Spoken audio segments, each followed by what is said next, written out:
వంగవీటి రంగా గారి విగ్రహం అంటే ఆరుగుళ్ళంతా పండుగ చేసుకునే విధంగా అన్ని కులాలకి మతాలకి సంబంధం లేకుండా రంగా గారి ఆశయాలు ఏవైతే ఉన్నాయో అందరూ కూడా వచ్చి ఈ సభను దిగ్విజయపరిచినందుకు మీ అందరికీ పేరు పేరున ఉదయపూర్ణ నమస్కారం.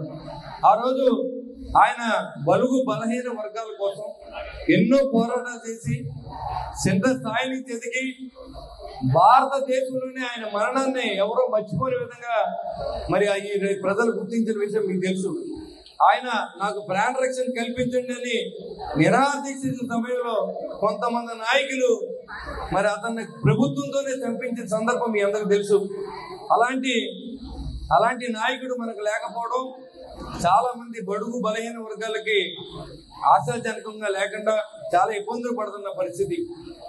అప్పుడు ఇవాళ పవన్ కళ్యాణ్ గారు వంగవీటి మోహన్ రంగా గారు చూసుకుని అందరూ కూడా ఇవాళ ఆయన ఆదరించారు పవన్ కళ్యాణ్ గారిని.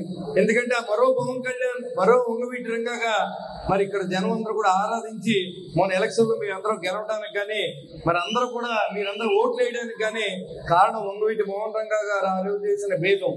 ఆ తర్వాత చిరంజీవి గారు పార్టీ పెట్టడం, అందరిలోనూ మేల్కొల్పు రావడం, మన శక్తి ఏంటో మనం తెలుసుకోవడం జరిగింది. రంగా గారిని కనుక మరి ఆయనతో మేము ట్రావెల్ చేసిన వ్యక్తులం.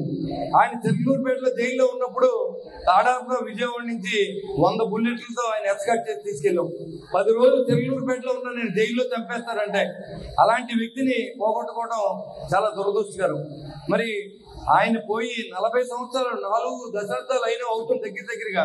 అయినప్పుడు కూడా ఆయన మర్చిపోకుండా ఇప్పుడున్న యువత అందరూ కూడా కులాలకి మతాలకి సంబంధం లేకుండా ప్రతి గ్రామాన్న విగ్రహాలు పెట్టడం. భారతదేశ చరిత్రలో అంబేద్కర్ గారి తర్వాత అన్ని విగ్రహాలు ఉన్న వ్యక్తి ఒక సామాన్య వ్యక్తి ఒక వంగవీటి మోహన్ రంగా చెప్పడం. మరి అలాంటి వ్యక్తి విగ్రహావిష్కరణ చేసే అవకాశం నాకు అన్నగారు లాంటి వ్యక్తి. ఎందుకంటే ఆయనతో మాకు కొంత కాటుకోపి నేను కూడా ఎక్కువ ఆయనతో